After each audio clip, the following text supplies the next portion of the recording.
محترم سامعین و ناظرین، آج ہم سب بھارت کا یوم آزادی منا رہے ہیں۔ ایک دن جو ہمیں ان عظیم قربانیوں کی یاد دلاتا ہے جن کے سبب ہمیں یہ پیارا وطن ملا۔ لیکن سوال یہ ہے کہ آزادی کے بعد ہم نے بھارت کو کہاں سے کہاں پہنچایا؟ کیا واقعی ہم نے اس بھارت کو ترقی دی جس کا خواب ہمارے رہنماؤں نے دیکھا تھا؟ تو آئیے آج کے دن ہم خراج عقیدت پیش کرتے ہیں اس شخصیت کو جس نے آزاد بھارت کو جدید بھارت بنایا، جس نے سائنس کو ایمان سے جوڑا اور بچوں کو خواب دیکھنے کا ہنر سکھایا۔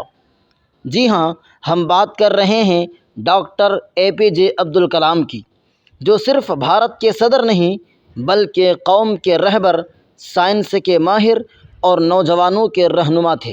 Doctor A P J Abdul Kalam 15 اگست 1931 کو ریاست تمل ناڈو کے ایک چھوٹے سے شہر رامیشور میں پیدا ہوئے۔ ان کے والد زین العابدین ایک کشتی باز تھے اور ماہی گیر سے گزر بسر کرتے تھے۔ اے پی جے عبدالکلام بچپن ہی سے نہایت محنتی، ایماندار اور علم کے شیدائی تھے۔ غربت ان کے قدموں کی زنجیر نہ بن سکی بلکہ علم کی پیاس نے انہیں آگے بڑھنے پر مجبور کیا۔ Doctor A P J Abdul Kalam نے اسکول کے بعد سینٹ جوزف کالج سے فزکس میں گریجویشن کیا، پھر مدراس انسٹی ٹیوٹ آف ٹیکنالوجی سے ایروناٹیکل انجینئرنگ کی تعلیم حاصل کی۔ انہیں بچپن ہی سے جہاز، آسمان اور ستارے بہت لبھاتے تھے۔ وہ پائلٹ بننا چاہتے تھے مگر قسمت نے ان کے لیے ایک اور ہی بڑا مقام چنا تھا۔ Doctor A P J Abdul Kalam نے اپنا career Defence Research and Development Organisation سے شروع کیا، بعد میں انڈین اسپیس ریسرچ آرگنائزیشن میں شمولیت اختیار کی۔ وہ بھارت کے پہلے سیٹلائٹ لانچ وہیکل کے اہم معمار تھے جس نے 1980 میں روہنی سیٹلائٹ کو خلا میں بھیجا۔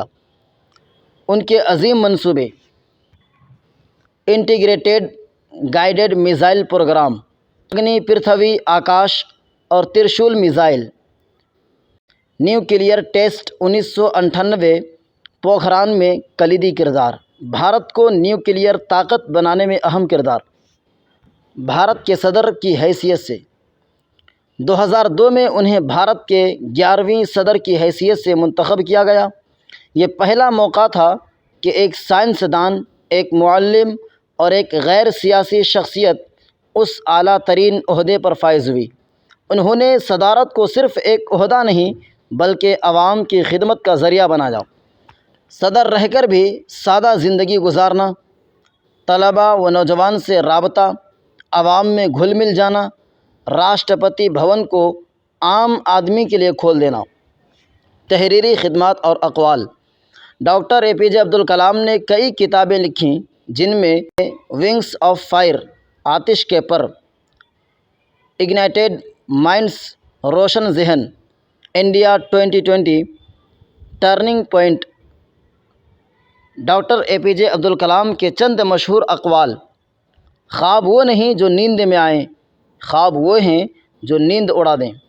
کامیابی کی پہلی سیڑھی محنت ہے اور آخری سیڑھی اخلاص۔ اگر تم سورج کی طرح چمکنا چاہتے ہو تو پہلے سورج کی طرح جلنا سیکھو۔ Doctor A P J Abdul Kalam کا نوجوانوں کے لیے اہم پیغام: doctor A P J Abdul Kalam ہمیشہ نوجوانوں سے کہتے تھے، علم حاصل کرو، خواب دیکھو اور اسے پورا کرنے کے لیے دن رات محنت کرو۔ ہمیشہ ایماندار بنو، سچ پر قائم رہو اور اپنے ملک کے لیے کچھ کر دکھاؤ۔ وہ اسکولوں، کالجوں اور یونیورسٹیوں میں جا کر لیکچر دیتے، بچوں سے بات کرتے، ان کے سوالوں کے جواب دیتے۔ انہیں یقین تھا کہ بھارت کا مستقبل اس کے نوجوانوں میں چھپا ہے۔ 27 جولائی 2015 کو جب وہ شیلانگ میں ایک لیکچر دے رہے تھے تو دل کا دورہ پڑنے سے وہ اس دنیا سے رخصت ہو گئے۔ مرتے وقت بھی ان کے ہاتھ میں قلم تھا اور زبان پر علم کے الفاظ۔ کیا ہی عظیم خاتمہ تھا، ایک معلم کا، ایک سپاہی کا، ایک عاشق وطن کا۔ Doctor A P J Abdul Kalam کے اعزازات: doctor A P J Abdul Kalam کو بھارت کے سب سے بڑے اعزازات سے نوازا گیا۔ پدم بھوشن، پدم وبھوشن، بھارت رتن، بھارت کا سب سے بڑا سویلین اعزاز۔ Doctor A P J Abdul Kalam صرف ایک انسان کا نام نہیں بلکہ ایک سوچ، ایک تحریک اور ایک مشعل راہ ہے۔ انہوں نے دنیا کو سکھایا کہ غریبی، ذات پات، مذہب، زبان کچھ بھی انسان کے خوابوں کی راہ میں رکاوٹ نہیں بن سکتا اگر وہ دل سے چاہے اور محنت کرے۔ آج ہمیں ضرورت ہے کہ ہم ان کے نقش قدم پر چلیں، علم حاصل کریں، ایماندار رہیں، ملک و قوم سے محبت کریں اور ہر دن کچھ نیا سیکھنے کی کوشش کریں۔